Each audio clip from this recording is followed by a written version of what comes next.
লাগে मा बारबा लागे खोनायाखै नामा जेनेबा दिनै खोथा दिहुननो हाना जों गामियाव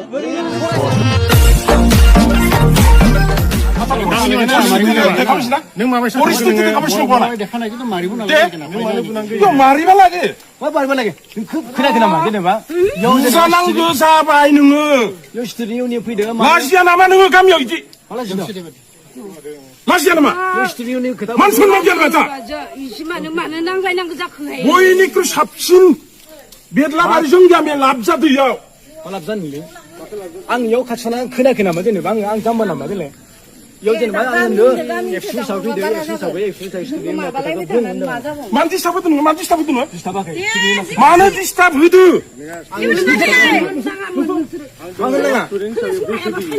अरे यार आङो स्टुडिअ जाबाय खोथाखौ बुंदाङो नोंनि उदैयासो कारे समाजाव नोंसोर बायदिनि गोनांलै समाजाव नोंसोर मानो नै बेलेग डाइरेक्सन खोनासं जेनेबा बिसोरो एबसु साफैयाखै होनबा बिसोर स्टुडिअनि इउनिट हिसाबै फैदो आं एबसु जाबाय नों होननाया जाबाय बिसोर एबसु खोथाखौ बुंनांगौ स्टुडिअ नों होननाया जादो दा बैयो आदाया खोनासं आंनि खोनासंग्रो खोनासं बियो आदाया होनदों नों होननाया जादो बेलेगाव दा थां होनदों बेलेगाव जाबाय नों होननाया जादो नङा मा नों होननायाबो जादो माने बेलेगाव मानो थागोन आच्छा नों होनदों नङा मा नों होननायाबो जादो दा आंखौ मानो सोबाखै नोङो मानसि बाखो सोबानाया दासो मानि थाखाय जोंनि गामि स्कुलाव मिटिं होदो आरो जों खोनादों आदा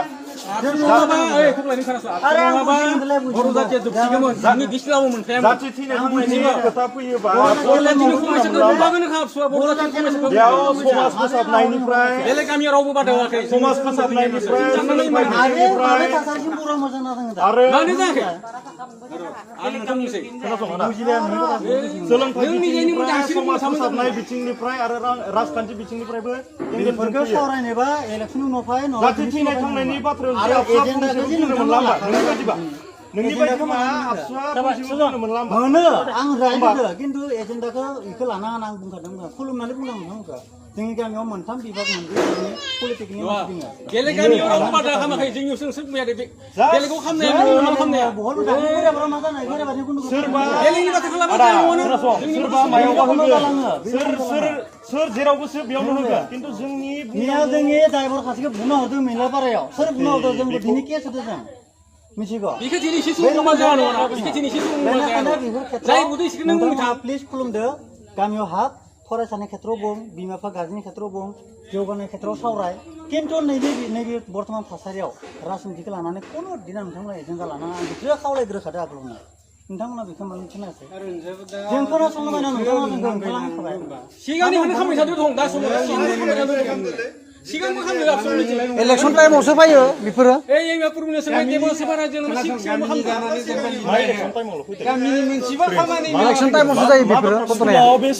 स्कुलाव बेयाव 2 बोसोर 2.5 बोसोर जाबाय बेयाव फोरोंगिरि थिसनना दोननाय बुस्थुआनो इलेक्सन टाइमावसो मोनफायो बेयाव मिथिबाय फोरोंगिरियाव बे फरायसालिखौ फोथांना आरो जियानो जायो फोरोंगिरि स्कुलाव फरायसालिखौ बर' बिजोंनि फरायसालिखौ फोथांना लाखिनो बेयाव बेखौ जों खुलुमदो बेखौ जों मोजां मोनदों जोङो सोलोंथाइनि बिखय रायलाय जौगानायनि बिखय रायलाय जोंनि गामिया बहुत सोलोंथाइ बिथिङावबो रायलायालासे साखरि सासे मानसि साखरि गैया जोंनि गामियाव बिनि बिखय रायलाय सोलोंथाइ माने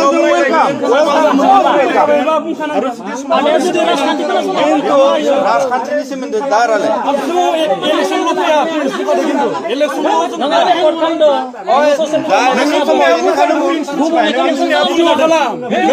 बर' बिजोंनि फरायसालिखौ फोथांना लाखिनो थाखाय दिनै टंला आनसलिक एबसुआ 6खान स्कुलावबो मास्टार डिउ खालामदों माबा मोनसे गोरोन्थि जों मिथिदोंआनो बुंगोन आं बिदि होननानै जे नों राजनितिनि खोथा दिहुननो हाना जों गामियाव फरायसा आफादा मालाबा राजनितिजों इनभल्भ दङ मा इनभल्भ दङ राजनितिजों हिस्टरिखौ जोंबो मिथिगौ हिस्टरिखौ जोंबो मिथिगौ आदानि दैदेनना आसिखौ एक्सुवेलि मा दरखार नोङो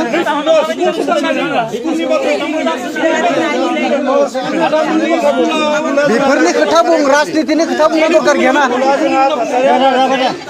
गामिनि थासारिया गाज्रि जौगानाय गैया